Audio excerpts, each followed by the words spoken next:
welcome to our second episode of Conciencia Talk. I am Lizza Monet Morales, and I'm super honored and excited to be here. Oh my goodness, it has been just such an amazing week since we saw you last time. And as we said then, and we'll continue to say every week, this is a dialogue, this is a safe space for us to have brave conversations. There's so much going on in the world, and we need to face it head on. These are difficult conversations, but at the same time, the only way that we can all grow is to talk about it and to name the elephant in the room, right? So this week, one of the things that we really wanted to address is white privilege, especially even for us as Latinos. I myself am a light-skinned Latina. I am half Jewish as well, but I am very proud of my Latino roots, right? We know that this is an issue in our community. We also know that colorism is an issue. So we have amazing artists with us today. We're very honored to have global pop star Becky G, as well as equally as phenomenal Uchis and Rapeton founder El Guru. And we also, again, because this is an educational conversation, are very thrilled to have the University of Scranton assistant professor Roxana Cural with us to give us a little bit more insight of conversations that need to be held inside and also outside of the classroom. So without further ado, I want to introduce our host for Conciencia Talk this week, El Guru. Hello. Gracias, Lizza. ¿Cómo estás? Todo bien, gracias a Dios. Aquí vamos a hablar un poco con Becky G, en Caliuchi, un poquito sobre lo que es el white privilege, en este caso, ¿verdad? Con los latinos, porque sí, también pasa acá en los latinos. Pues súper importante, y antes que te dejemos que vayamos a hablar con ellas, porque estamos todos emocionados para escuchar lo que van a decir, también te queremos dar a ti el espacio de preguntarte a ti mismo, ¿cómo has estado con todo lo que está pasando ahorita, siendo tú mismo un afro-latino para ti? Explícanos nosotros también para entender este tema de otra diferente perspectiva. ¿Cómo? ¿Puedes repetir de nuevo? Sí, me gustaría saber para ti cómo te ha ido desde todo lo que ha pasado pues este año, no más que el racismo es nuevo, ¿verdad? Pero desde lo que ha pasado con George Floyd y todo del tema que estamos hablando esta semana, para ti individualmente, ¿cómo es que esta situación te ha impactado? Claro, me afecta mucho personalmente. Yo quizás en un momento antes, yo creo que este año fue diferente, no sé. Me afectó mucho, y más quizás yo teniendo a mi hija, que también pues es de mi color, y que también está en una escuela ¿verdad? de blancos, y también le ha afectado a ella. Y yo creo que es hora de que nosotros utilicemos nuestras plataformas de verdad y dejarle saber a la gente lo que está pasando en el mundo. Es como tú dices, no es que sea nuevo, pero no podemos quedarnos callados. Perfecto, pues eso me encanta. Es como sabemos todos, everyone at home, every single week, we have a series of quotes that, with partnership with mitú, they will be releasing from artists from your favorite genres of music across the board. We do want to give a big shout out to mitú for coming into partnership with Conciencia Collective for this special project. And this week we were super excited because we have 3 quotes coming at us, and not only from the 2 guests that we have today, but also from Mike Towers. So I'm going to throw it over to Guru so that you can introduce Becky, and we'll get started with their quotes and get the conversation started today. One final reminder, though, for everyone at home, if you do have thoughts, if you have questions, if you have comments, we welcome the dialogue. Be respectful. This is a space for us to all learn and to grow together. So by all means, feel free to leave your comments down below for your chance to be featured at some point during the show. El Guru, take it away. Yeah, gracias, Lizza. Bueno, pues vamos a presentar a Becky G, que está con nosotros. Becky G, también está Becky G, ¿verdad? De México, y Caliuchi de Colombia, 2 hermosas y talentosas latinas. Becky, quiero empezar para que tú leas el quote que escribiste para lo que es Conciencia Collective y mitú. Perfecto, vamos. Well, I stand in full solidarity with the Black community and encourage our Latinx family to reflect on what has influenced and shaped parts of our culture. From the music we all listen to at fiestas to the talent teams of producers, songwriters, and other artists that I've had the pleasure of working with throughout my career. I feel it is extremely important to elevate Black voices, because we cannot afford to be part of the system that silences them any longer.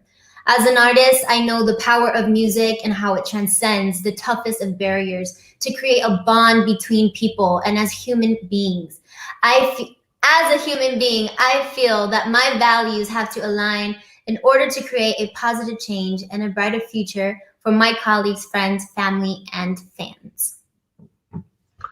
Gracias, Becky. Esas son las palabras de Becky en inglés. Cali Uchi también está por ahí.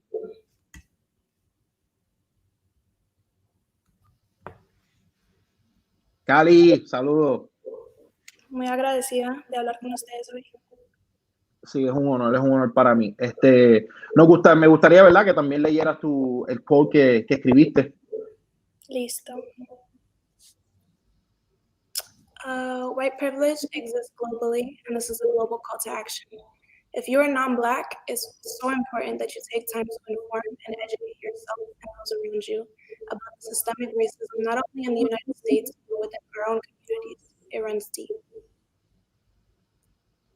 I am Colombian American, and I can attest to so much normalized anti-Blackness within the community, just from basic phrases like trabajar como un negro, or my Afro-Latino peers being told they're not marketable enough because of their complexion. Black people deserve more from us.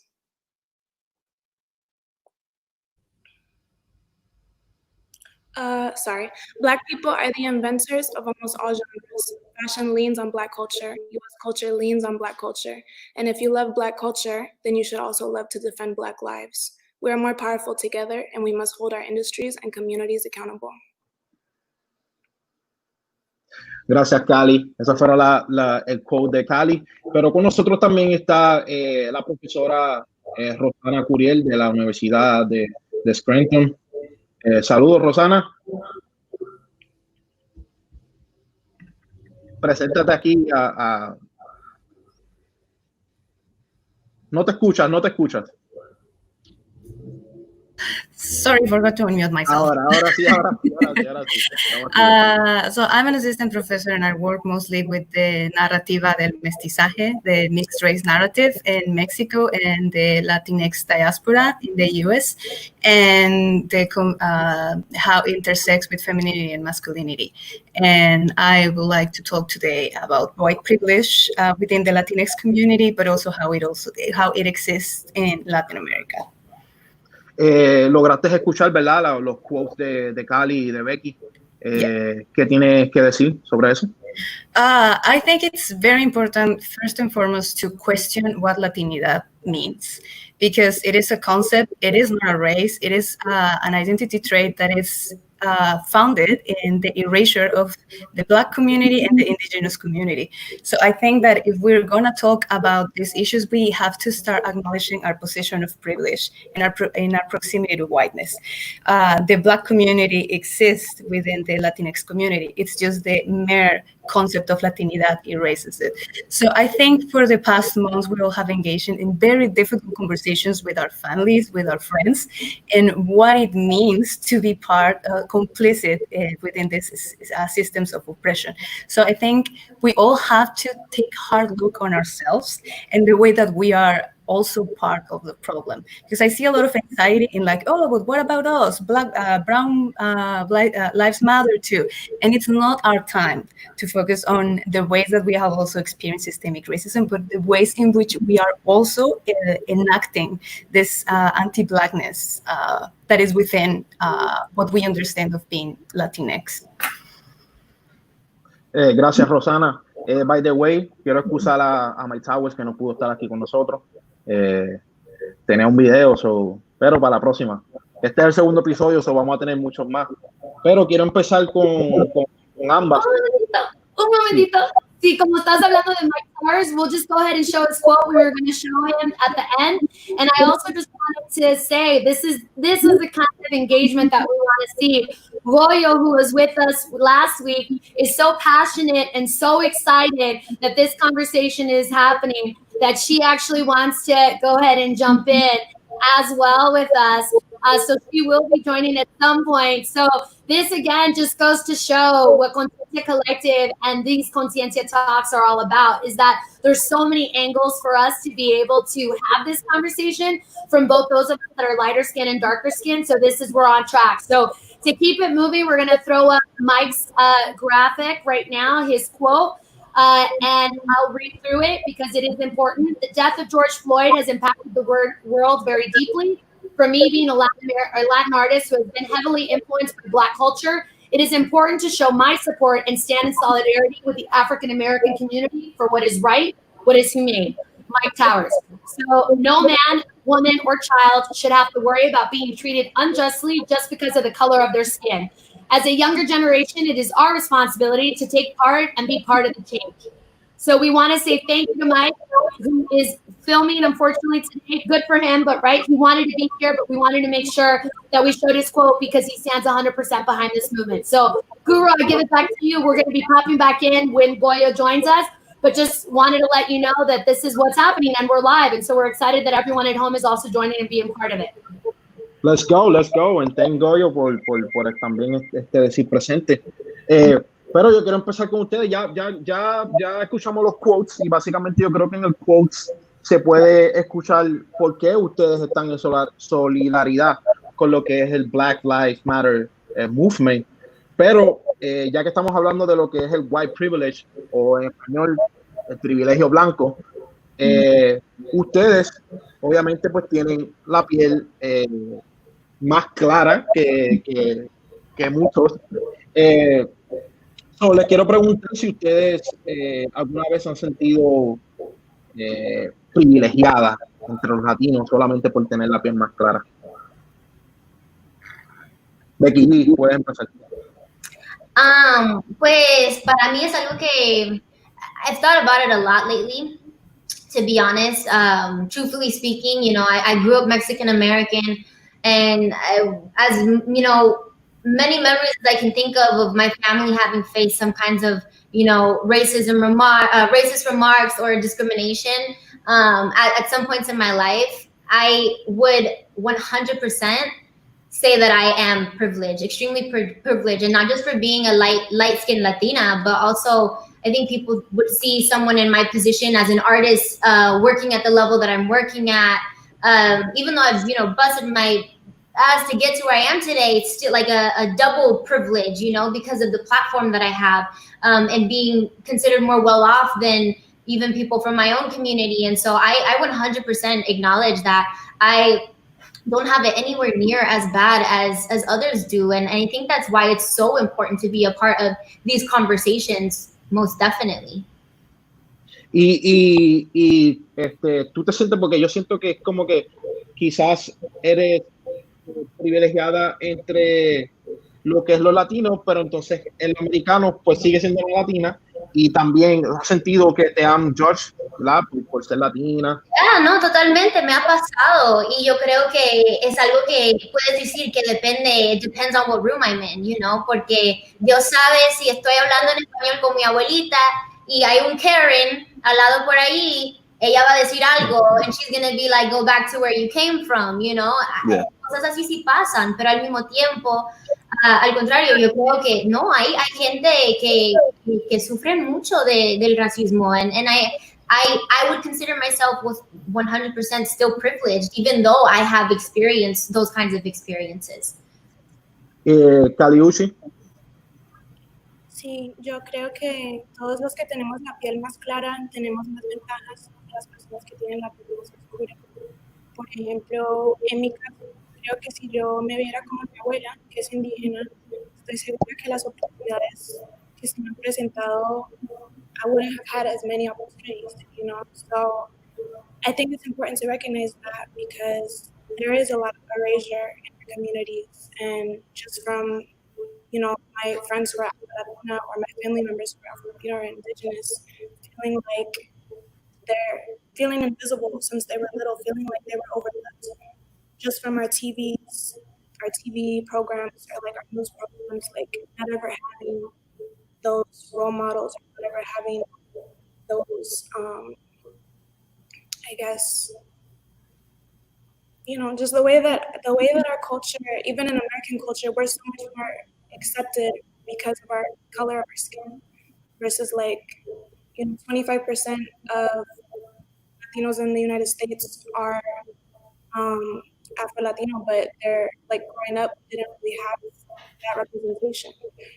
You know, so I think it's just, it goes both ways, where it's like, yes, as someone who has lighter skin, I can experience and have experienced discrimination, but I will never know what it's like to experience colorism or racism because I'm not darker skinned, you know what I'm saying? Yeah. Y hay otra cosa que también, Rosana, ¿quieres decir algo? Yeah, well, my experience is different, obviously, because, well, I'm not in the music industry, but I'm from Mexico. So I really never experienced racism until I moved to the US. And that made me aware of the privilege that I have back in Mexico as mestiza. And I think it's also a necessary conversation that we have to have in Latin America, and how racism and white privilege works as close as we are to what we understand as being white, even if we don't name it as such in Latin America. So I think that my experience in the US have shaped a lot of my understanding of race, and the way that I have to commit myself also to social justice, both in Mexico and here in the US. And these are conversations that I'm having in the classroom, outside the classroom, because I think it's really important for us, like I said at the beginning, to acknowledge the privilege where we're coming from. Understanding our position, it's just as important as speaking out. Because if we don't understand where we're coming from and the privileges that we are just handed on by existing, for having lighter skin, for not belonging to an indigenous community, for not being Black, I think it's the most important thing that we have to do right now. Speaking up, but also understanding the privilege that we have for the way that we look. ¿Cómo podemos, primero, ¿verdad? También está, además del racismo, también está el colorismo. Y yo personalmente también lo he sufrido en Puerto Rico. Mi mamá es negra, ¿sabes? Es negra, mi papá es blanco. Y los mensajes que deja la gente o las cosas que dicen es como que, oh, están mejorando la raza. Así les dicen a cuando un negrito está con un blanco. O sea, yo creo que esas cosas, primero yo creo que todo viene de educarse, pero ¿cómo podemos educar nosotros a la comunidad latina? ¿Cómo ustedes piensan que podemos lograr? Y para que va a ser un poco difícil, pero ¿cómo podemos empezar? Pues yo creo que podemos educar a los demás para que entiendan que los latinos somos de todas las razas y las culturas. La industria y la sociedad muestra a los que son de piel más blanca, más que todo. Y hay que tener estas conversaciones, las que estamos teniendo right now, para que juntos podamos poner en fin al racismo. Pero más que todo, like, coming from the space in the music industry, yo creo que no es una coincidencia que los artistas y las familias más exitosos en nuestras comunidades son aquellos que tienen la raza blanca. And so that's part of why I felt the need to like have this conversation with you guys today, is because I feel like that's definitely something like, I have a lot of respect for you, Becky, and I wish that a lot of other like people who have white privilege could talk about these things, because I've noticed that like there are artists with white privilege have just, you know, posted the Black square and left. So. Thank you, Mommy. I mean, to be honest, you know, I'm a huge fan of you. I know this is maybe just super side note. I just have to say that I have so much admiration for your art and what you do. And you're everything. And I feel like I've been feeling a lot of the same thing. I think even when the pandemic, you know, took over, todo con el virus, y todos estamos en casa, y está pensando como que, wow, literalmente hay muchas más cosas en la vida que son más importantes que los views, o que que en vez de vender tickets al próximo show, deberíamos estar pensando en nuestras familias, o sea, en nuestra salud. Like, there's so many more important things in life, and I felt like George Floyd was just the tip of the iceberg. There's so much more to this. Like, racism has been around forever. Racism is nothing new. The only thing that's changed is that there's a camera now to capture it. so we can hold people accountable. And what good is my platform if I'm not using it to talk about these things? You know, like, especially when our success is thanks to the people. It's thanks to our audience, to our fans. And I think that there's such a lack of empathy right now. Like, we should really be tapping into empathy now more than ever, because sympathy is one thing. Sympathy is like, oh, that's too bad. How sad. But it could be worse. Empathy is like, I don't know what to say, but I'm right here with you. And I don't know the right thing to say, but I want you to know that you're not alone. You know what I mean? And I feel like, even from myself personally, like, I'm still educating myself. Honestly, I came here more to learn something than I did to come and preach about what I've learned in the last couple of weeks, because Lord knows I still got so much more to learn, you know? But I think that that's like my personal like stance on where I am right now. It's like, I want to be someone who stands for something, because these things affect so many people, and not just people that I know and care for. We shouldn't have to wait to the point of it reaching someone that we know to then want to do something about it. ¿Me entiendes? Exactly. Another thing I noticed is, like, a lot of people, when they see cases like Andres Delgado, they're like, oh my gosh, this could have been my brother, that could have been my cousin. And I wish that everyone had that same energy for people when they see all injustices. Someone shouldn't have to like look similar to us and have a similar complexion to us and look like they could be our family member in order for us to have empathy for them. Completely. So, you know. Definitely. Claro.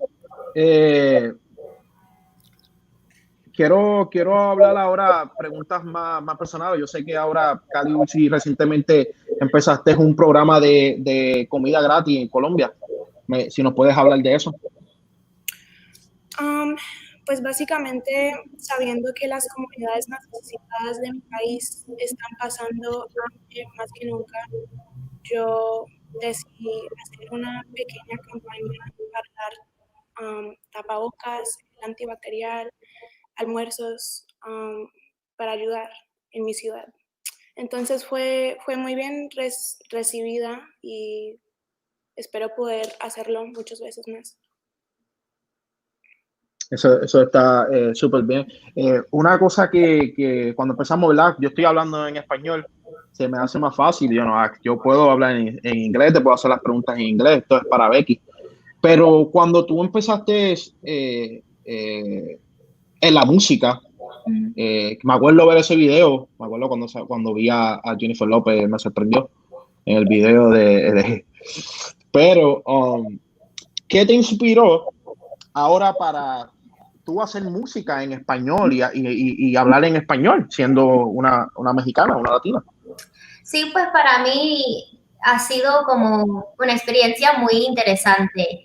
Nacida aquí en Inglewood, en Los Ángeles, pero también mis papás nacieron aquí en los Estados Unidos, mis abuelitos son de México. Entonces, en casa yo hablaba más en inglés con mis papás, pero obvio, yo estaba en casa con mis abuelitos, olvídate. Todo en español porque falta de respeto, porque yo no puedo entender nada en inglés. Entonces, tú vas a practicar tu español y y todo lo que sea. Entonces, cantando música en español, aunque nunca me sentí tan cómoda expresándome en español, cantando música en español siempre fue algo muy natural, porque mis papás, mis abuelitos siempre estaban tocando reggaetón, cumbia, merengue, rancheras, obvio rancheras porque soy mexicana, entonces a nosotros nos encantamos las rancheras, y cantando música en español siempre fue como una forma muy natural de expresarme como cantante, como artista, y pues yo sabía que cuando llegue el día que voy a hacer mi proyecto en español profesionalmente, pues va a ser muy interesante porque es un gran miedo mío, no cantar en español, pero hablar en español, porque yo sé si voy a hacer un proyecto en español, voy a tener que expresar y hacer todo promoción para las canciones en español. Entonces me van a juzgar porque tengo acento, porque soy pocha y no sé, siempre fue como, me daba vergüenza hablar en español. Y no porque yo no me sentí orgullosa de mi sangre o de mis raíces, pero porque no sabía las propias A, O, la, el, ¿me entiendes?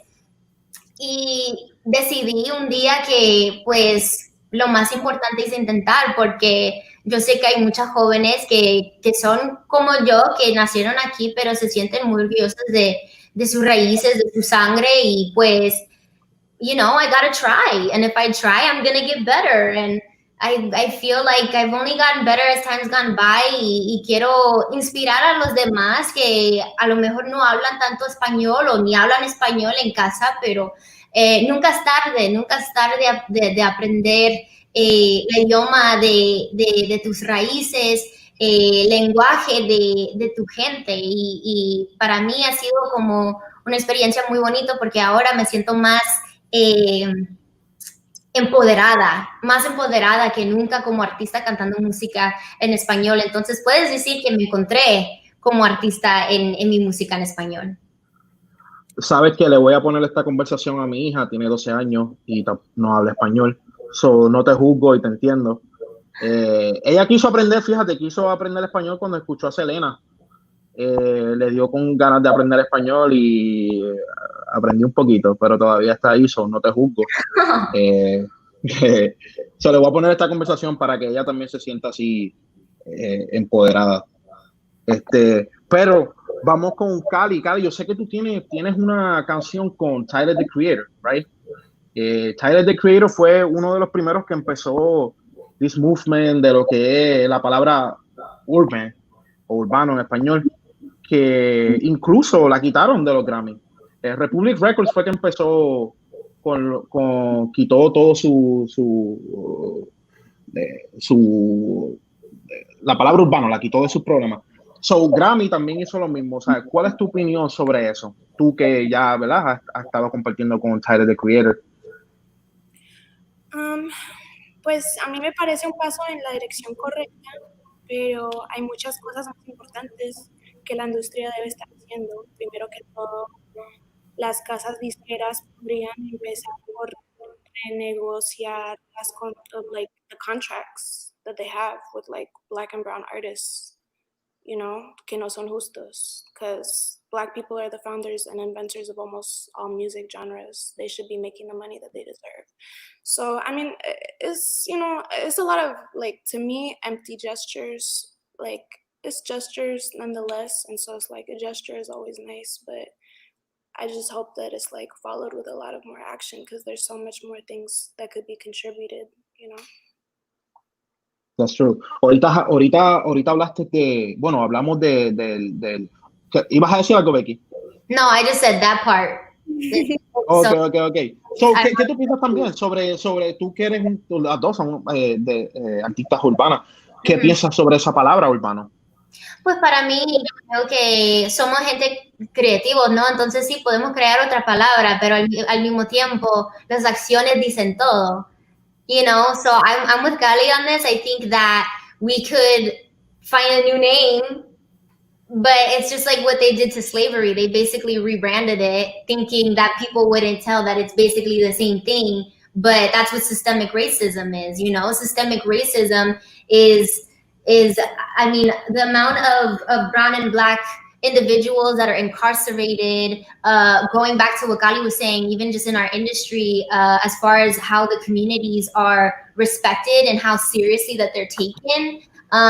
There's so many things about just that one word changing. It's like we could celebrate it, but I don't think it's worth celebrating. You know, it's not enough. Simple. Yeah, it's really simple, you know? I think in that case, in that sense, it will be also important to give voice to Black artists. Just as Kali mentioned, that all these genres are basically based on Black resistance, and they're basically the creators of most of the genres that we right now care about and we love. And especially as Latinx, the appropriation of many cultural genres, the music genres, it's, I think, a conversation that we have to have more often, and it's also tied to the skin color. Like the fact that most of the reggaetoneros right now are white and don't even have Black people in their videos, it's important. So I think it doesn't mean that we cannot enjoy the music or make the music. Well, I don't make music, but in your case, but just recognizing and understanding the history and the context that comes with all of these genres, it's very important. And understanding also the responsibility that comes from being the one that it's visible. Just like what happened with Rosalia, that now she was also Latinx, and she's now the face of reggaeton. So I think it's important to recognize the responsibility for our visibility. I agree. Gracias, profesora Rosana. Becky, ayer estuviste un live performing en lo que es el census. Yes. Mientras mucha gente estaban llenando los papeles, ¿sabes? ¿Puedes explicarle a la gente de qué se trata y qué es importante para ti esto? Sí, no, básicamente, the census is something that happens every 10 years, and our Latino community, as well as many other minority communities, are always undercounted. And the census is basically what counts us for the funding for our communities. So if we're not being counted, then we're not going to see those numbers be translated in return when we need things for our education systems, for meals, for school supplies, same for our hospitals and healthcare systems. Entonces, hicimos el show ayer simplemente para inspirar a la gente a hacer el census, because I think it's super important that people understand that there's not a lot of things in the system that protect us. And we shouldn't wait for people in positions of power to protect us, because we don't know when that day will ever come. So we should take initiative of the rights that we do have and the opportunities that we do have to make sure that our voices are heard, you know? And so I thought that the census was a really great opportunity to let people know that here is a great place to exercise our voice and making sure that we are being counted. Gracias, Becky. Otra cosa que yo quería hablar, y yo creo que esto es un poco fuera, pero no sé si a ustedes les pasa que, por ejemplo, yo te voy a dar mi ejemplo. Por lo menos en el género urbano, ya no sé, la gente tiene en la mente, si tú ves, casi todos son blancos. Daddy Yankee, Wisin y Yandel, son todos. So, cuando las personas acá en Estados Unidos me ven a mí, lo primero que dicen es, tú eres boricua. Ay, pensaba que eras dominicano. Al principio, ignorante me molestaba. Pero yo creo que eso también viene lo que es el colorizo. Les pregunto a ustedes si han tenido también esa experiencia, como te dicen a ti, pero eres mexicana, no pareces mexicana. Tú eres colombiana, no pareces colombiana. ¿Sabes? ¿Le han pasado eso? I'm always ready. I'm like, yes, it's like tag. No, cualquiera. Shares. No, yo creo que para mí sí me ha pasado, pero yo creo que pasa mucho para gente, porque yo nací aquí en Los Ángeles y hay muchos latinos aquí, ¿no? Pero muchos dicen like, oh, it's all Mexicans. No, there's so much more than just Mexicanos aquí en Los Ángeles. Like, just like it'd be, naive to think that there's only Puerto Ricans in New York. Like, we should all be acknowledged for where we come from, and like have those like nice conversations of just like, hey, oh, where are you from, and not be like, oh, I had no idea. It's like, well, that offended you, you know what I mean? But I think it's something that it's so interesting because we're so quick to be put in boxes. Y para mí, a mí no me gusta nos ponen en una cajita, like especially in our industry, Kali, I don't know if you've experienced this or heard this one, but it's like when it comes to playlisting, when it comes to radio play, it's like, oh, well, we already have a female in rotation, so, that spot's kind of taken. It's like, do you know how many women are in the industry? How many badass, talented women there are? And todos que venimos de diferentes países, que representamos diferentes banderas, like, we should all have the opportunity to express ourselves and be, I don't know, supported in that, you know what I mean? So it's definitely happened to me, but I've seen it happen to so many other people as well.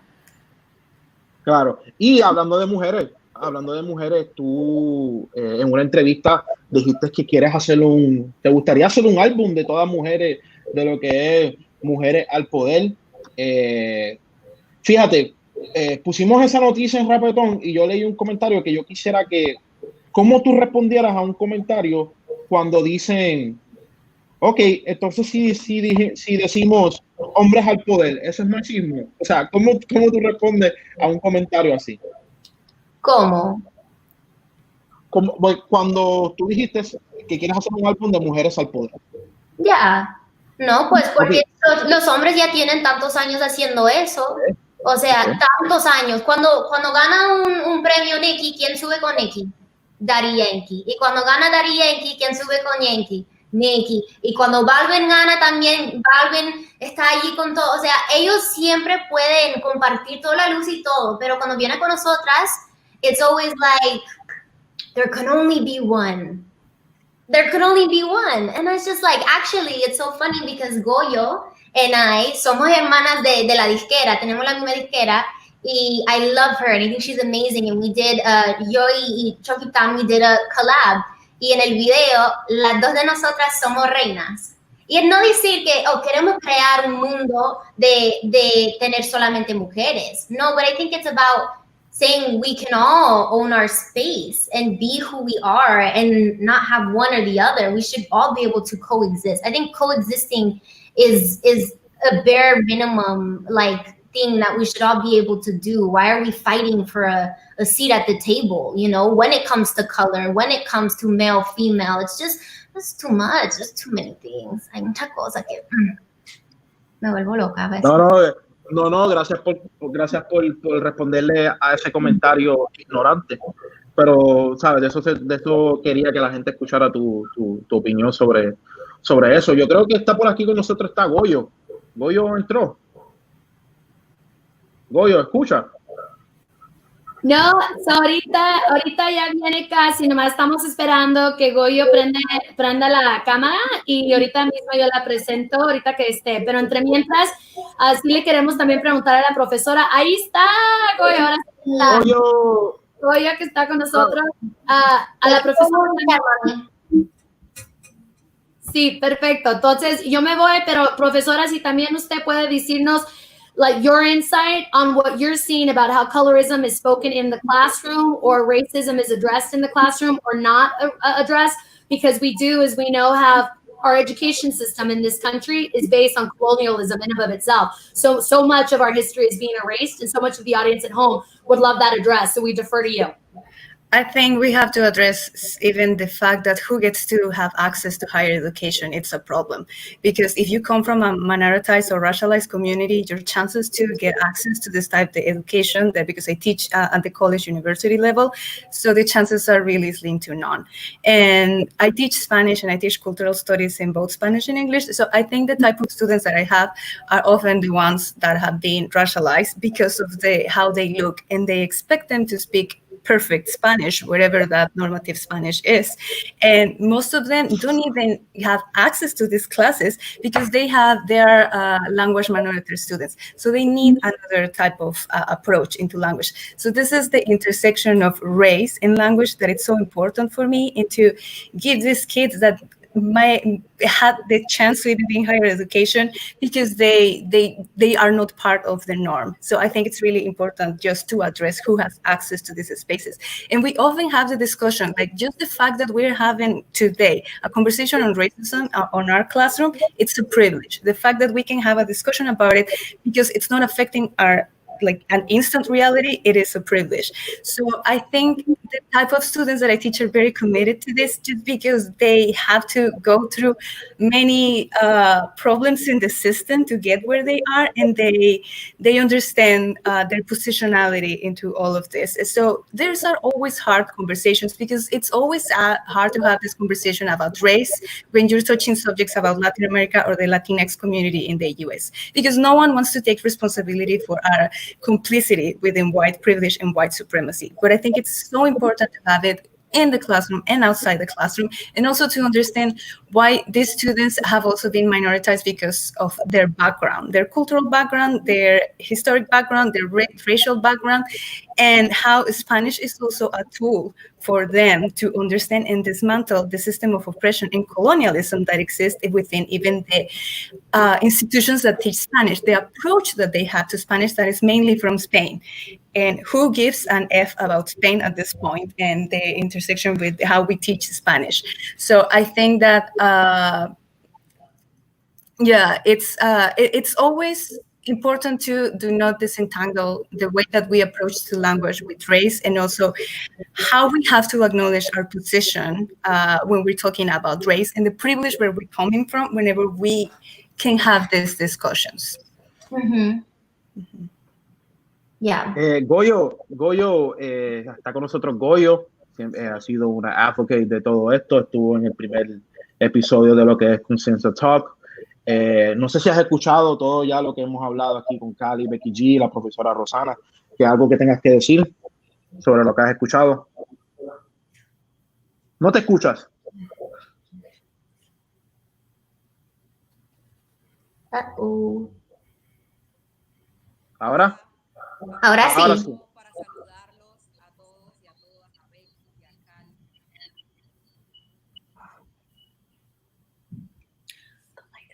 Se está cortando. He escuchado ciertos muy valiosos que poner a la gente. Un momento, Goyo.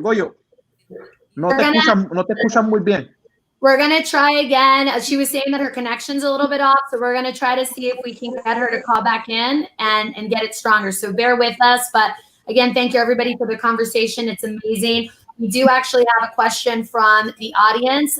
We did ask people in the audience to go ahead and let us know. So one of the things that is coming through, and again, shout out to everyone, but one that's super important right now is, can we discuss, this is from It's BYJ, can we discuss the tensions going on between the Mexican community and Black community in Los Angeles and quite frankly across the United States about how this is affecting both communities? Becky, as you know, you're from Inglewood, but I think everyone can talk about this, even the professor, because we are seeing that the Black and brown unity needs to be stronger than ever, but we are seeing some cases where people are trying to use it to say, no, there is no unity. There's Black on Black violence or brown on Black violence happening. So forget the unity. And I would love for you all to address why we need to come together even more during this time for us to know that that is just a distraction. But until Black lives matter, all lives, including brown lives, simply can't matter. We don't even have a full seat at the table. So if we can address that, that would be great. Let's go. Becky, you want to start? Yeah, sure. I mean, for me personally, like for sure, being, born and raised in Inglewood, it's a predominantly Latino and Black community. Like for me growing up, like that's home, but there are a lot of not so nice things when you think about growing up and knowing that there's these two communities that have suffered so much, especially here in America. We're talking about individuals who have their land stolen from them, and then you have people who were stolen from their land, and how far back that history goes.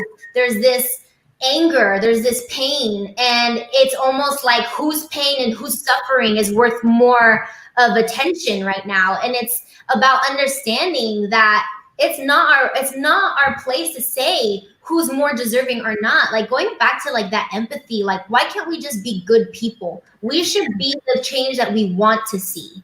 And I think that when I share on my Instagram, when I say it all starts at home, it really does all start at home. Like having those uncomfortable conversations. Rosana, when you were talking about what you were talking about, like I wasn't just talking about thinking of white privilege. I was also thinking of white fragility. Like it makes people uncomfortable to talk about racial inequality and injustice, and it almost makes people defensive. But in a sense, we as like brown community, we sometimes, and I say we because there's a lot of us, and I know that there's a lot of different perspectives on this thing, but they're like, well, Becky, I've used myself as an example. You're talking about Black Lives Matter, but there are also children in cages. Why aren't you talking about that? Where's that same energy?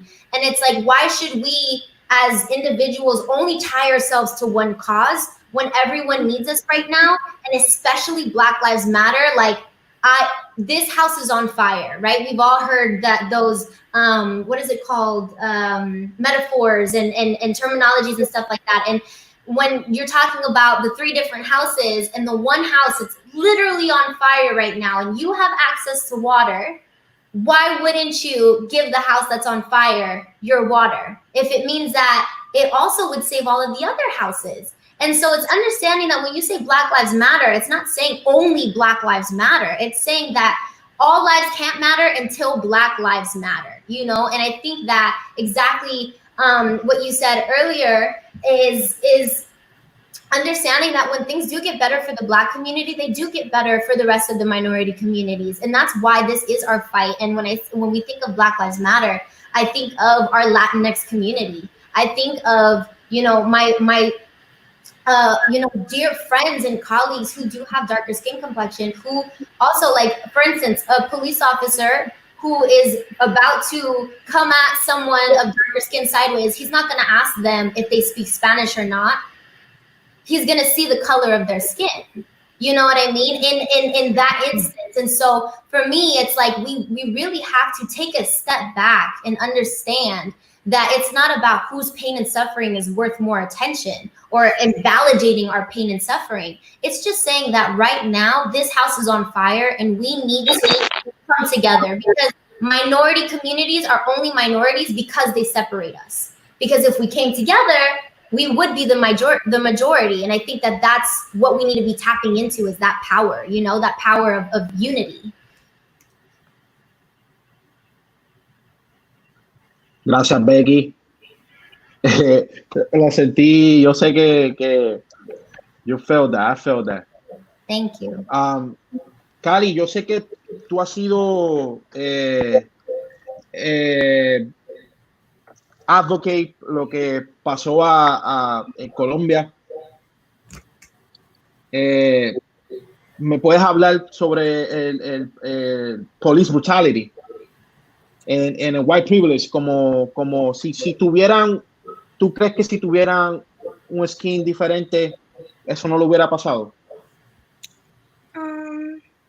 Creo que definitivamente sí estarían vivos, o por lo menos la justicia estaría actuando mejor, con más fuerza to bring justice to their cases. But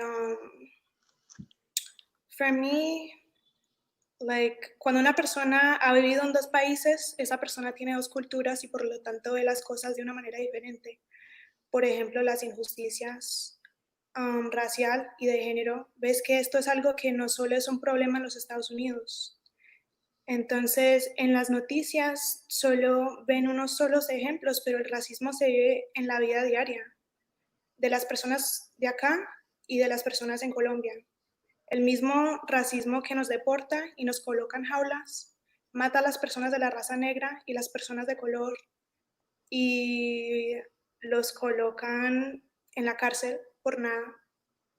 Entonces, el racismo es sistemático y es muy difícil explicarlo solo, like, you know, in a short amount of sentences. It's very hard to explain. Pero when we're saying that racism is systemic, we're saying it goes so deep into both of our communities that, like, you can look into the history of, for instance, like you were talking about your experience as a Dominican, like, there's a deep-rooted history in all of our cultures of, at some point, there being leaders who brainwashed everyone into believing that white skin was better, that being Black meant that you were a criminal. And in America, for instance, I mean, I'm not from Los Angeles, I'm not from California, I'm from the East Coast, but, you know, and where I'm from, there wasn't a lot of, like, gang violence against Black people. Same as Becky, like, I went to a school that was like 80% Black people, and I didn't have a large Colombian, like, Colombian community there. Pretty much everyone who was Latino where I'm from was like from El Salvador or like Honduras. So my experiences are different, but my friends out here, they've told me all about how there's a lot of gang violence still and a lot of gang culture that is rooted in anti-Blackness and, Latinos versus, Black versus Latin, when really we need to see ourselves, we need to see the Latin community as like way more united than that, because it's true, like everything Becky was saying about this is just a tactic to divide us, to keep us oppressed. As two marginalized communities, we should be able to say, let's come together and fight for each other's causes. Fighting for Black Lives Matter doesn't mean that we don't care about the kids in the cages, or that we don't talk about what happened to Andres, or that we don't talk about what happened to Vanessa. We can talk about all of these things. And I think a lot of people are showing their anti-Blackness and being very disrespectful to say things like, oh, where's the energy that everyone had for George Floyd? Where's that energy for X, Y, and Z person? There's no need. You can demand justice for these people without showing anti-Blackness and without bringing down. Black Lives Matter is not a new cause. This has been something that's been Black people have been championing for the last 6 years. I was going to Black Lives Matter protests like 5 years ago, and there was like nobody in the protests. And so I guess es algo muy emocionante ver el cambio y saber que todo esto va a traer a historic change to our country, because it really will. These movements really will. So that's why it's so important that we decide what part of history we want to be on, and we unite in order to make these changes in all our communities. Yeah. What do you think about that, Becky? No, I mean, I agree with Kali on the fact that it is a very, so many different emotions. I think that even for someone like myself, like I say it because it's the truth. I will never know what it's like to be Black in America. I will never know what that experience is like. But it still doesn't mean that I don't have a responsibility to talk about these things, because when you know something is wrong, you then have the responsibility to do better. And I think that we can all do better. And I think that tapping into that unity and just simply leading by example, I think now is the time to encourage people to educate themselves, not discourage them. Don't wait for your favorite artists to talk about the injustice happening. Don't put that responsibility on just them. Put that on our leaders. Put that responsibility on yourself. Own up to it. When people come at me, they're like, open your bag, sis. Open your bag. Open your bag. I'm like, I'm not going to parade around the thousands of dollars that I donated to be applauded. What's the point in that? What does that do for the cause? That doesn't do anything. We should just be about it. We should be about it. We should inspire one another to be greater, to tap into something that, like Kali was saying, is such a pivotal moment. Like, history didn't happen, it's happening. Like, history is happening. It's not just the past, it's also the present. And so we have to be present and acknowledge that slavery, it feels so long ago, it was such a long time ago. No. It's still happening. It's still happening in different ways. We talk about incarceration, and I think to myself, I'm like, talking about systems that really favor a certain group of people, and systemic racism is, we've got brown and Black individuals doing time for things like marijuana, for weed, but now we have white America selling it legally and profiting off of it. Like, you can clearly see who the system favors in that way. And it's because it's intended, it's built that way. It's not a broken system. It was made that way. And so I feel like there's so many different things that you have to almost hit pause, right, Kali, and just be like, you want me to cover everything in one day and you're going to leave it up to one person? Then change will never happen.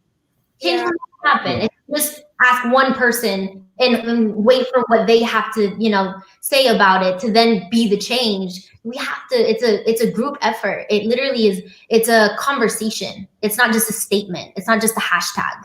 It's a conversation that needs to be happening between everybody, white people and Black people and brown people and whatever other color you might identify as, Well, when we talk about systemic racism in the United States, a lot of people don't know that police were originally slave patrols and were created directly after slavery. And so when you dig into it as deep as that, you have to at least give it some type of validity that literally police were put into place in the United States to, keep Latinos and Black people off of white people's property and away from white people. Yo les voy a leer, antes de hacer una pregunta a Cali, les voy a leer un quote de mi favorito, que es de Roberto Clemente. Él dice, cuando tengas la oportunidad de mejorar cualquier situación y no lo haces, estás malgastando tu tiempo en la tierra. Y yo creo que eso resume lo que estabas diciendo, Becky, que tenemos que, ¿me entiendes? Sí, tenemos 24 horas en el día, pero se puede hacer muchas cosas. Yo creo que sí se puede hacer muchas cosas, pero una pregunta a Cali, esta es más del público. ¿Has conocido una persona de color que la ha tenido difícil en esto de la música? ¿Conoces a alguien personalmente? Sí, claro. ¿Me puedes hablar un poco de eso? De una persona, somebody close to me who has experienced discrimination in the industry.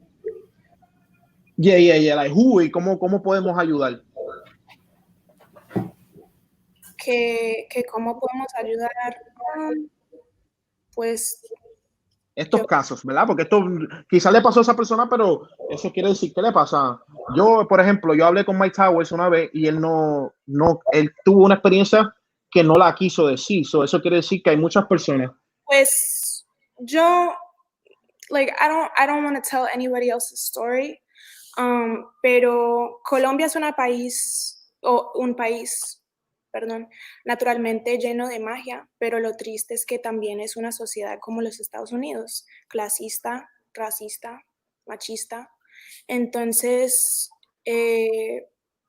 that's why it's so important que estamos teniendo estas conversaciones, porque a lot of Black Latin artists also, the industry pursues whiter artists because they think they can make more money with them. And even worse for my Black female artists from Colombia, like Goyo, who's Colombian from Choco, we see, I'm sure she could tell you plenty of stories about her experiences, Claro. ¿Y cómo podemos, por ejemplo, cómo podemos hacer para que cosas como, te pongo un ejemplo que pasó con dos personas de Colombia? Karol G tuvo un backlash por ponerle un perro y decir que por eso blanco y negro. También le pasó a J Balvin porque empezó a bailar salsa con una mujer negra. ¿Cómo?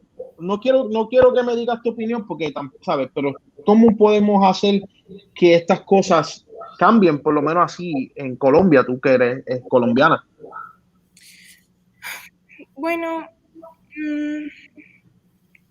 pues primero que todo, one of the problems that I see is people saying, well, educate me. I see a lot of that, and that's just, it's unacceptable at this point in time because there's just so much information and so many resources on the internet for people to educate themselves. So, primero que todo, people have to want to educate themselves and do better and be better.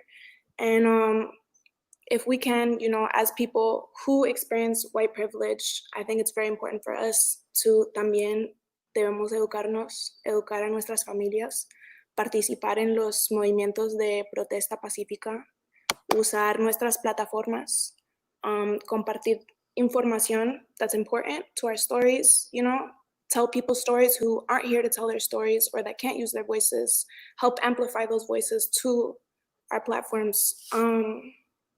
Y también incorporar a los afro-latinos en este movimiento, porque obviamente el racismo sistemático también existe en Latinoamérica, and that's something that a lot of people don't want to accept. People just don't want to accept that porque están como hiding under this blanket of mestizo all the time, like, Claro. en Colombia todos somos iguales y el racismo eso es algo de los Estados Unidos. No, that's not true. Like, por ejemplo, en el caso de Anderson, pues en Colombia también, obviamente, como en casi todo el mundo, tenemos también el problema, no sé, de, Sí. Police brutality. So, no sé si conocen al caso de Anderson, pero fue un joven de 21 que fue matado por estar afuera de la casa durante la cuarentena. Y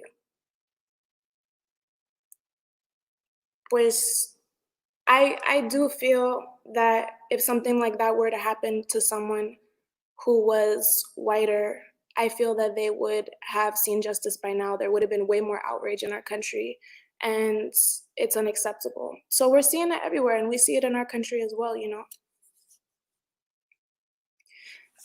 Es muy común que la policía no sea castigada por sus acciones y no ven las personas de color o de la raza negra como humanos.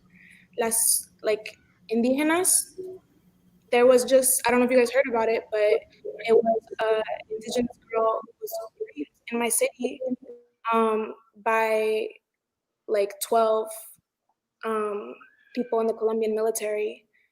And, there's been a lot of outrage about it now, but es algo muy común, and it shouldn't be, people shouldn't be saying Colombia is this place that has no discrimination and no marginalized people when that's a lie. It's a lie that they like to tell each other and that they like to try to tell the world, que eso no existe en Colombia. Pero Claro. hay mucha evidencia de que la policía tiene un comportamiento discriminatorio hacia los afrodescendientes y indigenous people as well. En Puerto Rico también se sufre eso. Creo que, ¿verdad? Creo que en toda Latinoamérica creo que se sufre eso, pero yo pienso que cada cual quiere educarse de lo que le interesa. ¿Sabe? Persona que no quiere educarse de eso, pues no tiene ningún interés. Es la realidad, pero nosotros podemos utilizar la voz y, ¿verdad? Y quizás cambiar este pensamiento. Profesora, ¿cómo es que podemos para educarnos? ¿Qué tenemos que hacer? ¿Qué tienes que decir sobre esto? Me gustaría tener una fórmula mágica, like a magic recipe for this, but I think that the best that we can do is do a research on what Kali mentioned. It's super important, recognizing that this problem exists in Latin America, and this is part of the main issue why it exists also in the Latinx community in the US. Because anyone that has heritage from countries in Latin America, these are come from settler colonial states, and this is still a very much alive issue. And the COVID situation in Latin America has also made it visible how indigenous women and Black women in whole Latin America have been the most affected for the virus. And I think right now the best thing that we can do is listen to the Black voices and make their voices bigger in this moment. And I like going to Instagram for resources like this, and it might seem so silly and it's so simple, but there's so many pages right now that are so important. I always follow Alan Pelaez. They are Zapotec Afro-Indigenous artists, and the work that they're doing all the time, it's very powerful. There's also another collective that is called Black Latinas Collective, and right now they're making very small pieces in how to unpack mestizaje, how to unpack white privilege.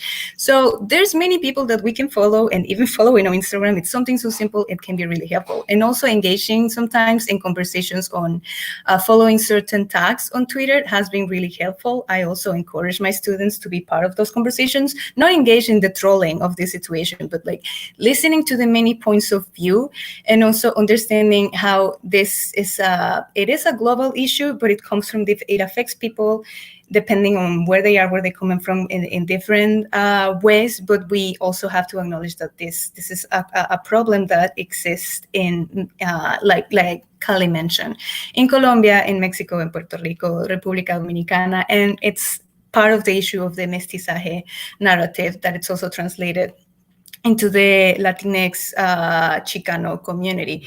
And it's also tied to the question that Becky was answering about the tensions between the Mexican American community and the Black community. Because if we try to understand what being Mexican means, being Mexican, basically it's also the erasure of the Black community in Mexico. So how can they not have this anti-Blackness values if what it means to be Mexican comes from the complete erasure of a race? So I think that if we go for simple resources on Instagram and Twitter, and then we can go to bigger books, because all of these accounts share resources on books that we can start reading. And you don't need to take a class about it to be informed. And like Kali mentioned, there's a lot of resources on the internet. Like if you just search for for racism in Latin America, or just things on Google, it's really easy to have access to these things. And don't be afraid to make mistakes. That's the thing.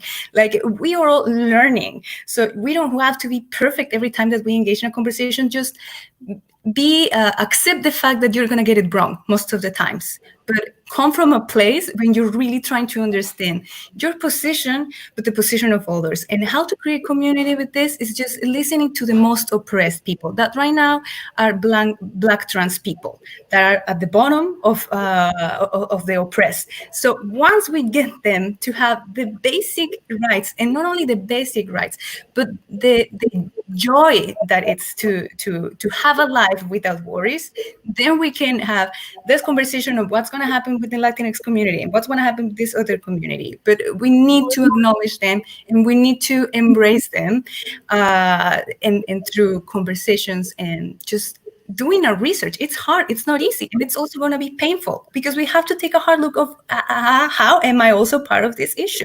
So I think this is also why people are so reluctant to do it, because it's going to hurt, and it's going to be like, oh my God, no, it's also me, I am part from, yes, you are. So once you accept that, then we can start moving forward. But it's going to be a process. It's a process. It's not a thing that, oh yeah, I get it. Now everything's changed. Racism doesn't exist. It's a process.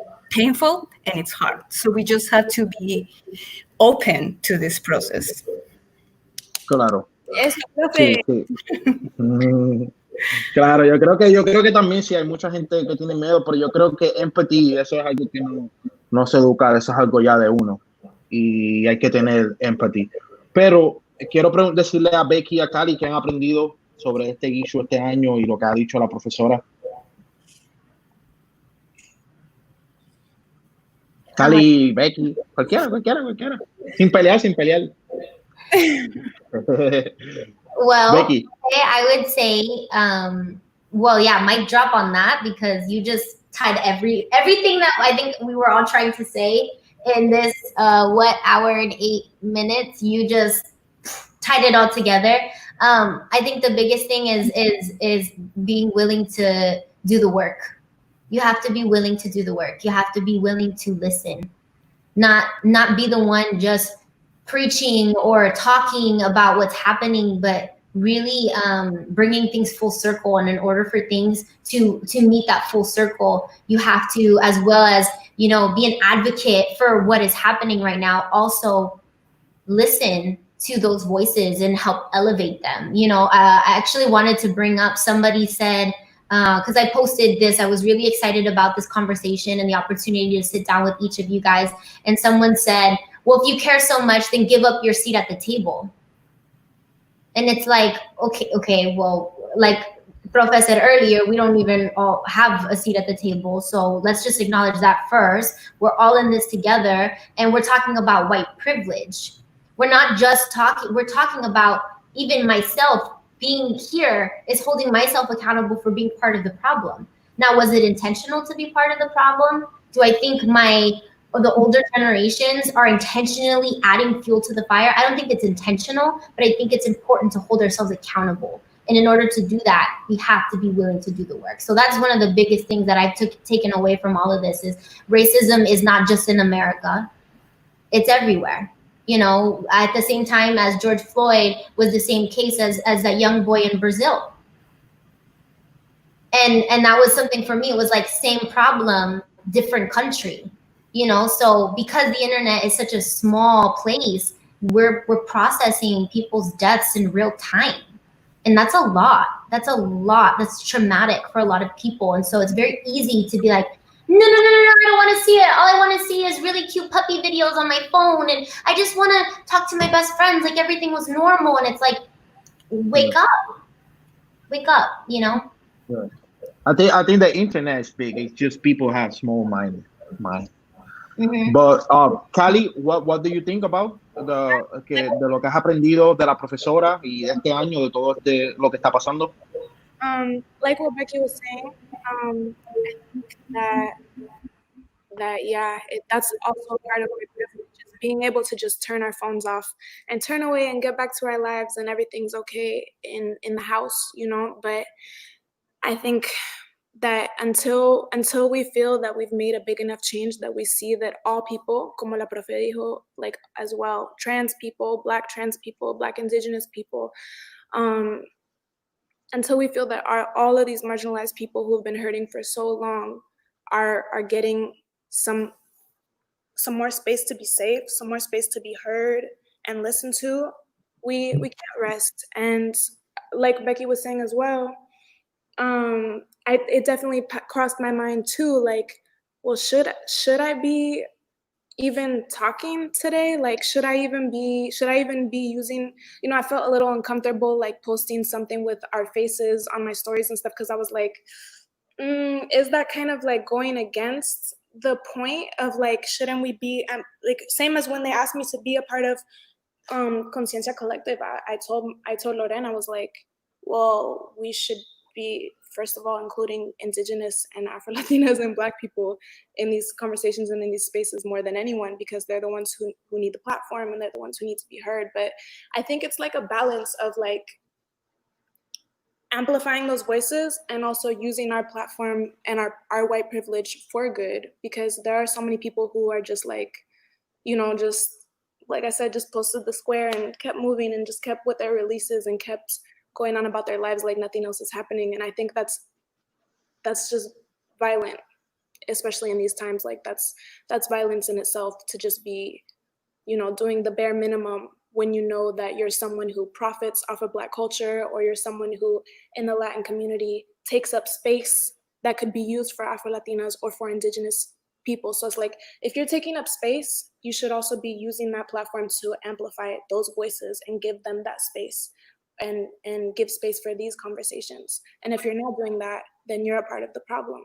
So I definitely like that. That was definitely something that I had to take out. But something that I've learned, like, que pena porque yo sé que I've been speaking a lot of English.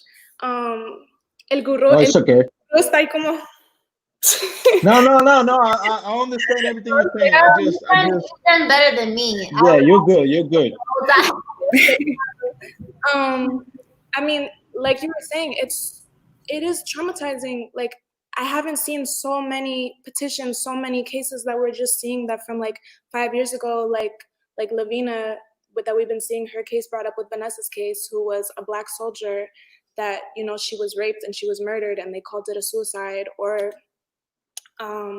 you know, so many other, just so many cases that's like we've had to process all of these deaths, and also a lot of people who aren't putting trigger warnings and are just putting Black bodies, Black and brown bodies, like murdered on our timelines all the time. And it's like constant, like that also I think is part of the problem. Like for me, I personally don't ever use my platform to like share Black trauma. Like I will say what happened, but I will never like post videos or photos that are like very graphic of like Black or brown people being, you know, attacked and stuff like that, because it's part of the desensitization, you know? And that was part of the problem when, like, I guess all of this first started, like a month ago with George Floyd.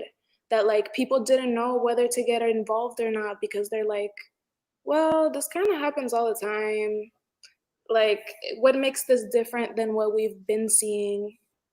And I think that's what's really beautiful about like esta etapa del movimiento, is like we're actually seeing more people than ever come together to like have these conversations and go out on the streets and protest.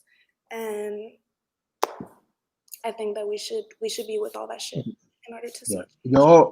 Yo sí he aprendido mucho también con ustedes aquí hoy, además de todo lo que está pasando, el pensamiento de ustedes como latinas, ¿verdad? Pero vamos a hablar entonces ahora y en Conciencia Collective sí tenemos, ¿verdad? Quotes de Afro-Latino, incluso el primer episodio, ¿verdad? Fue con Goyo, que es colombiana, afro-latina colombiana, y con Rafa Pavón, puertorriqueño. Esta es una pregunta, ¿verdad? Un comentario, y quiero que las tres hablen de esto. Y es un comentario que dice, if you don't have sobre la política, if you don't have a seat at the table, you are on the menu. La profesora, ¿me puedes hablar sobre eso? Okay. No, it's hard. Yeah, I think it's a statement that also erases the different ways that we can all be in the menu, because we will not be in the menu in the same way. And again, as I said, I think we have to focus in the most marginalized ones before we get to help anybody else. But I can't vote because I'm not a US citizen, but I do think it's very important. And I was registering people to vote 2 weeks ago, even with the COVID thing, because I believe it's very important for people to vote, not only for the presidency elections, but just within states and within smaller communities. The people that is taking the decisions are the ones that need to represent us. So I think voting, it's really important. And again, as my position, where I'm not a citizen here, but I still get affected by it, but also it's mostly because I care about my students and the students that I have. Some of them also can vote. So I think it's really important to have that political conscience that voting, it's not gonna change everything, and we do not need to rely only in our government, but if we don't start changing things also, and we have to start voting with the people that actually cares about all the people in the menu, just to tie it again to the question, things are not going to change, but also the solidarity that we have to have outside of it, and then again understanding our complicity in it. It's using our privilege or our proximity to whiteness, the access that access that we have to certain resources because of the color of our skin or the languages that we can speak. It's also very important to just get the word out there, get people to commit with more than just voting, and also involving themselves with the communities. What are the organizations that are near your area that you can actually work for? There are many things we can do about this to support, and again, the most marginalized ones, because until they get to enjoy life, not only be alive and have rights, to enjoy life, then we can all have a different world, I think. Mm-hmm. Becky, Kali? You want to go, Becky? No, you can go, mommy. Yeah, well, I don't know if you guys saw this, but this year, Latinos actually were the majority of the minorities. We're no longer the minority anymore. So if we were to actually use all of our power together to go out and vote, we could make a huge change. But again, there's the complicated nature of like, but who do we vote for? Everyone feels that all candidates involved are corrupt and aren't really going to make a change. And so when it comes to that, it's just like, I never tell people who to vote for. I just tell people to, make sure that they inform themselves as best as they can and make their own best informed decisions based on what they believe in.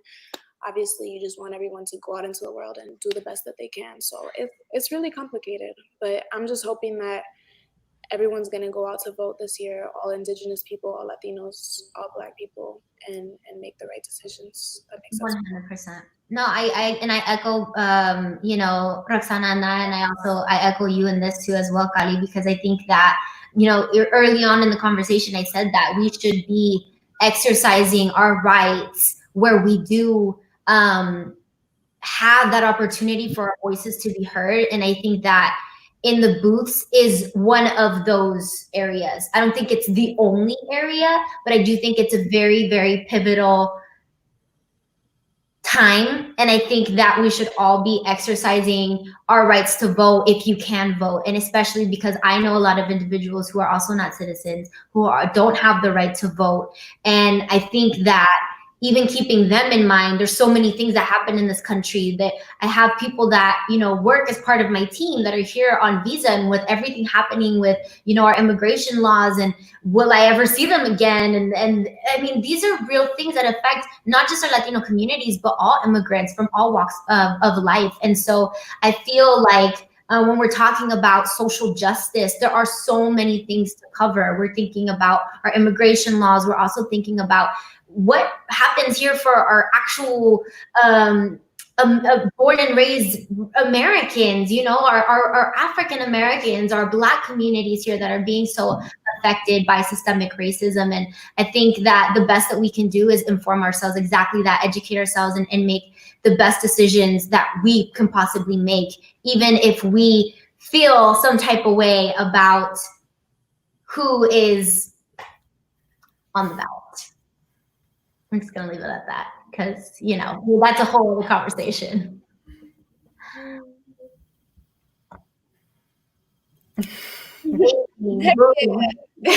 love it. Oh, no me escuchaban.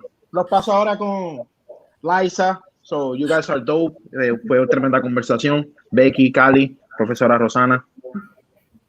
Lizza.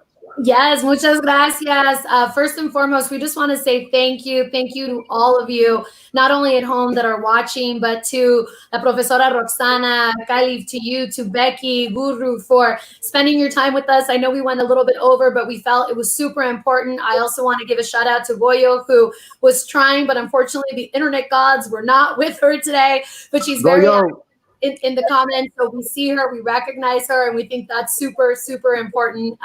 So we just really, really appreciate it. Besitos para Goyo. So as we start winding down, one of the things that we do want to do, as we did last week, and we're going to continue to do every week, we want this to be an educational space, right? So thank you to the professor for already sharing some internet IG hashtags and accounts that we can follow. But I would love to ask all of you as we wind down, what's one resource that you would want to share with the public, or a next step that they can do?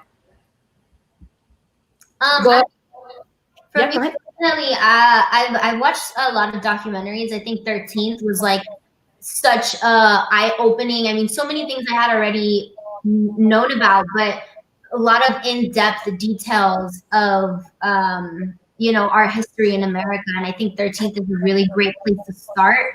And then I mean, there's so many books, there's so many accounts. I think there's you know, Killer Mike and Tamika are like two people that I really looked to and still do, as far as their movement is, and their voices. I really think that what they have to say and the way that they put things, it's not very hard to understand.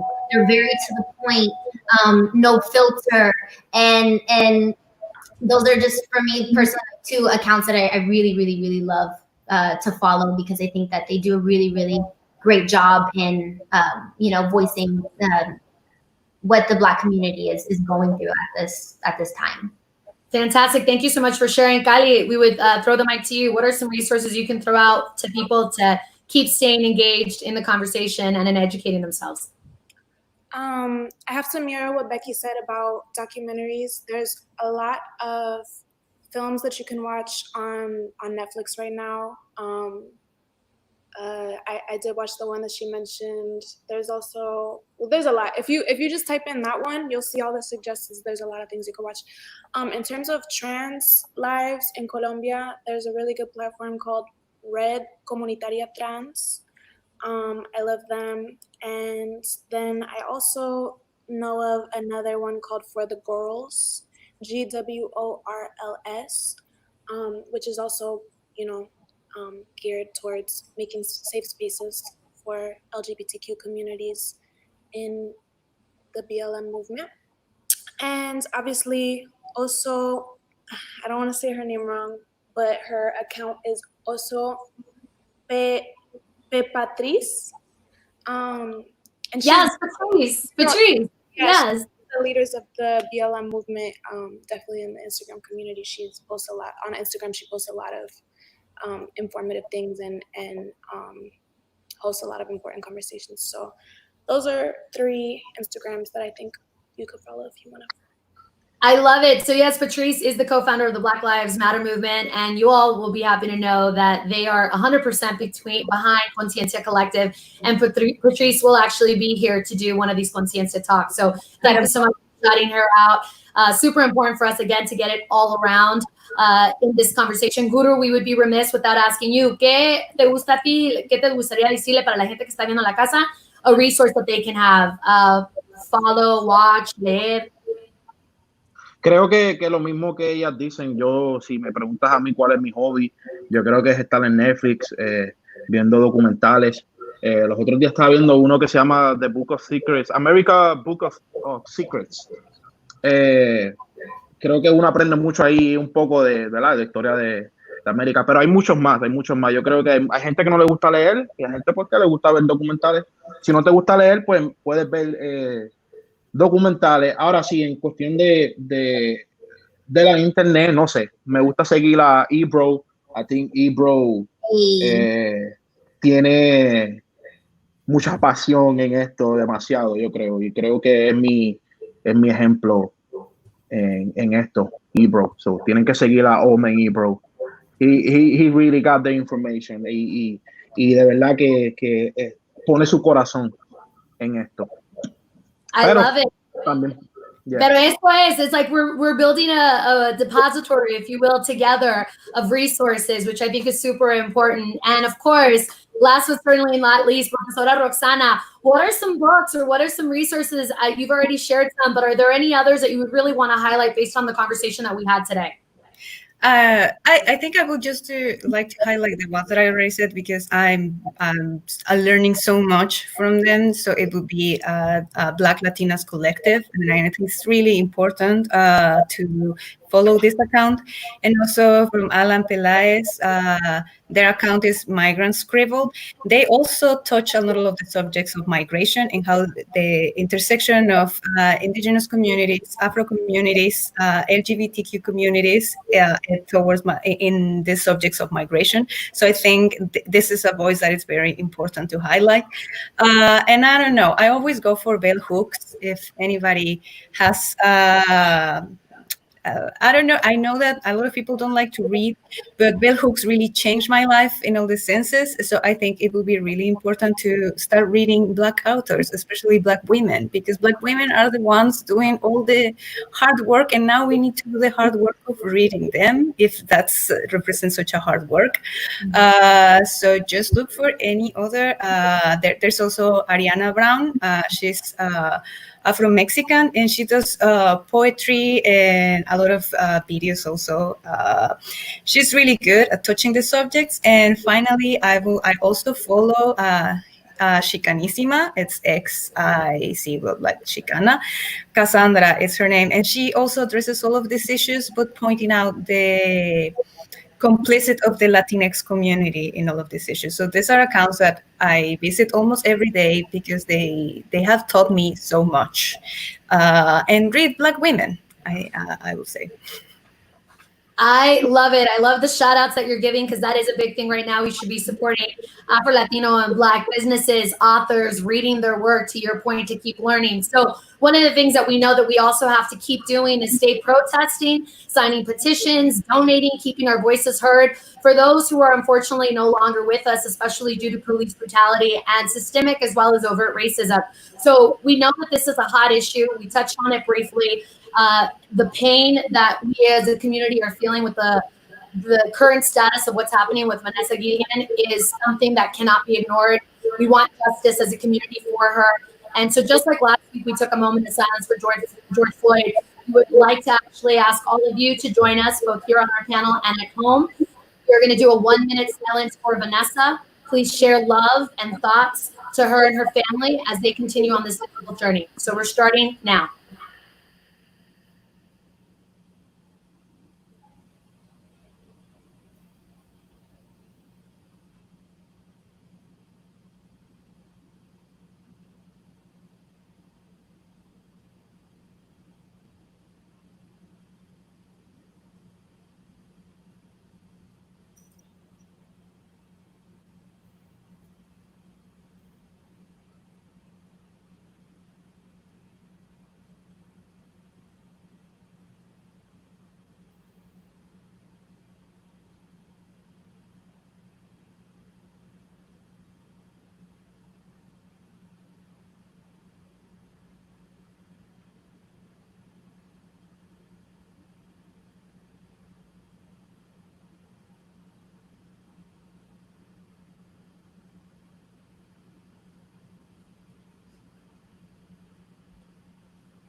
Thank you all so much for holding that space. Super important. It's just very emotional for all of us as we continue to move forward. And from the bottom of our hearts, on behalf of Conciencia Collective, I want to thank all of you for joining us today and spending this time, and everyone at home watching. We hope that you learned something, that you'll share this, that you'll take one of these resources and you'll continue to learn.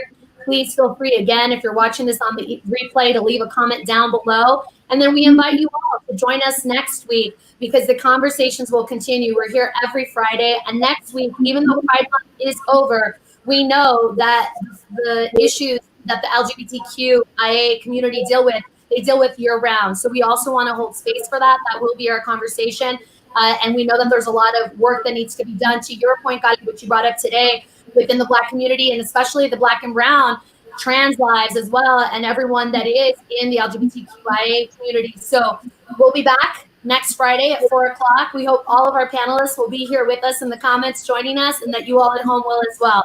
On behalf of Conciencia Collective and Conciencia Talk, we want to thank mitú once again for this partnership, for giving us this space, and for everyone watching. We'll see you next time. Bye-bye. Thank See you. you. Thank you.